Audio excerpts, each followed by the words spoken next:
Ito, oh, parang nag-trail. Tingnan mo, ah. Ayan, oh. Oh, may magtatanong na naman, pwede ba sa kotse? Oh, ito, kotse ko na to. Huwag nyo nang tiisin. Yeah, kadiri. Guys, ito yung mga dumi na hindi natin maiiwasan sa motor natin, lalo na kapag umuulan. Huwag nyo nang tiisin. Meron akong sagot dyan. Meron tayong protectant spray galing sa Kobe. Ayan, oh, professional formula. Napakabango nito. Huwag nyo nang tiisin dahil sobrang mura lang nito. Apply nyo lang dyan, guys. Hindi ko pa nga napupunasan eh. Wala na eh. Oh, gamitan nyo lang, guys. Ano na? Ano na? Ano na? Ha? Kaya lang kabilis yan. Eto, pakita natin to. Ayan.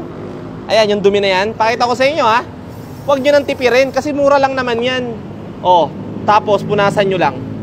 Ayan, oh, parang nagmamagic ka lang. Oh, lapit mo pa yung camera natin. Oh, ayan na. Sobrang kintab na. Ayan, oh, halos nagluluha na yan, oh. Tingnan mo, oh, sobrang dumi niyan. Guys, huwag mo nang tiisin. Mag-Kobe protectant spray ka na. Ayan, oh. Tapos punasan mo lang.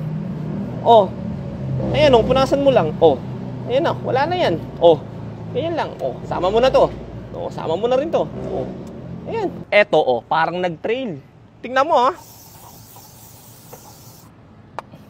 Eto lang katapat niyan. Oh. Ayan, oh. Oh. Oh. Oh, ayun yung madumi. Ito yung malinis. O ano? Basta kay Kobe, wala kang worry.